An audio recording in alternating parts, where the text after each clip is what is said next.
Everyone in? Well, Prime Minister Meloni, thank you for being here again. And I have to admit to you, as she walked in the door, we're good friends, and I played Ray Charles, Georgia, as she walked in the door. Now, most of you don't know Ray Charles, Georgia, but anyway. Look, Italy and the United States are strong allies and really close friends. And as you said when we first met here in the Oval, Georgia, that we have each other's backs, and we do, and you've demonstrated that from the moment you took office.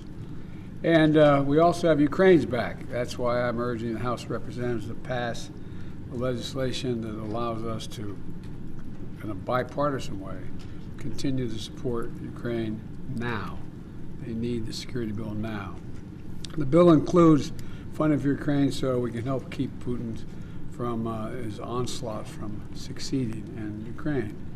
And I want to thank you, Giorgia, for Italy's unwavering support for Ukraine and your leadership of the G7 this year. Today, also we're going to discuss the Middle East and yesterday's tragic and alarming event in North Gaza, trying to get humanitarian assistance in there.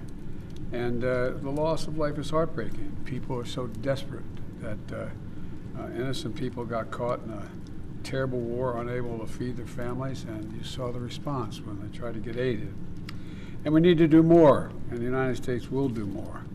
In the coming days, we're going to join with our friends in Jordan and others in providing airdrops of additional food and supplies into Ukraine, and seek to continue to open up other avenues into Ukraine, including the possibility of a Marine corridor to deliver large amounts of humanitarian assistance.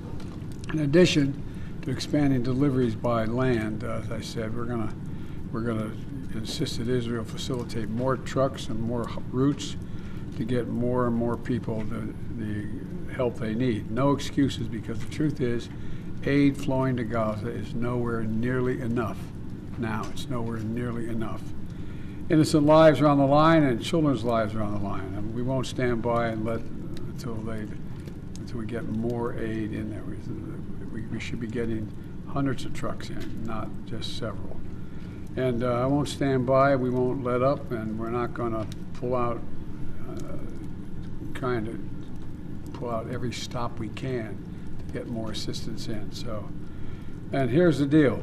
We've been working, and hopefully we'll know shortly, and I know you've been informed. We're trying to work out a deal between Israel and Hamas on the hostages being returned and immediate ceasefire in Gaza for at least the next 6 weeks, and to allow the surge of aid to the entire Gaza Strip, not just the south, but the entire Gaza Strip. And so, Giorgia, we have a lot to discuss today, and then we're talking about everything in China and on, but I'm happy you're here and delighted that you came back. I know you're on your way to Canada, right? Yeah. Good. The floor is yours, madam.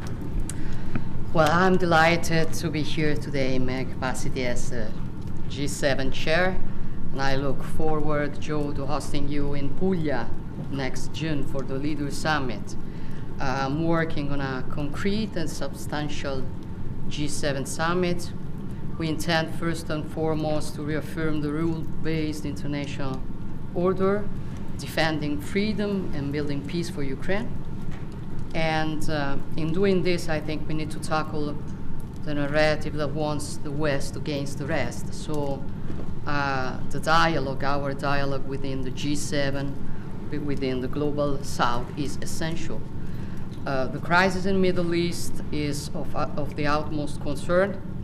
We need to coordinate our actions in order to avoid an escalation, and in this regard, we do fully support the U.S. mediation efforts.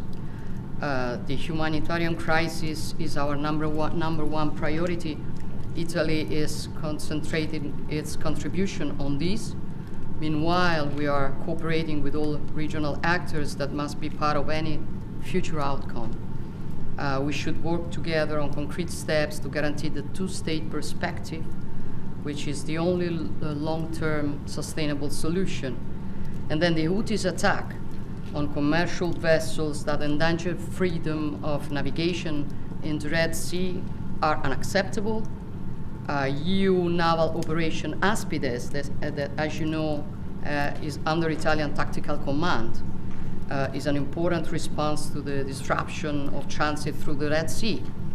Then building on Italy's role in the Mediterranean, the G7 will pay special attention also to the African continent. We've been discussing it for many times, but I think we have to remember that Africa is not a poor continent. It is, at the contrary, incredibly rich in human and material resources, but it has been neglected and exploited with a predatory approach for a long time.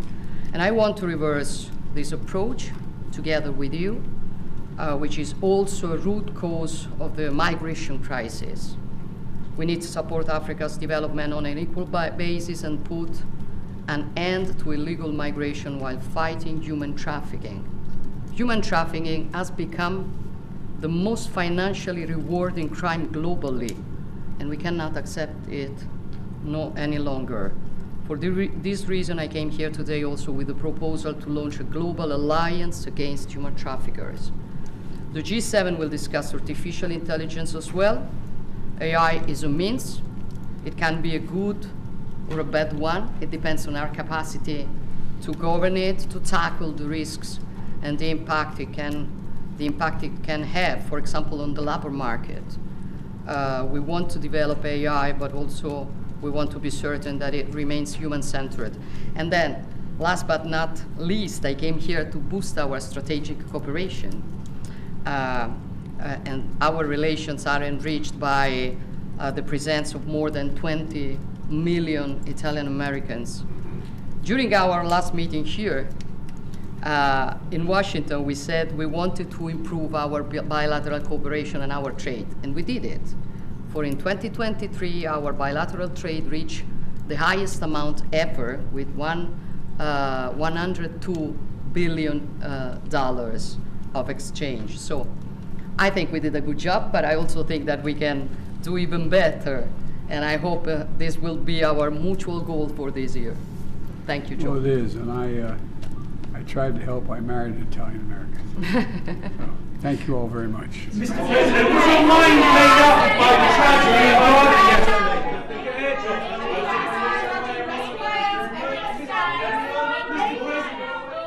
Did you decide on the air drops after the tragedy of Ireland, Mr. President?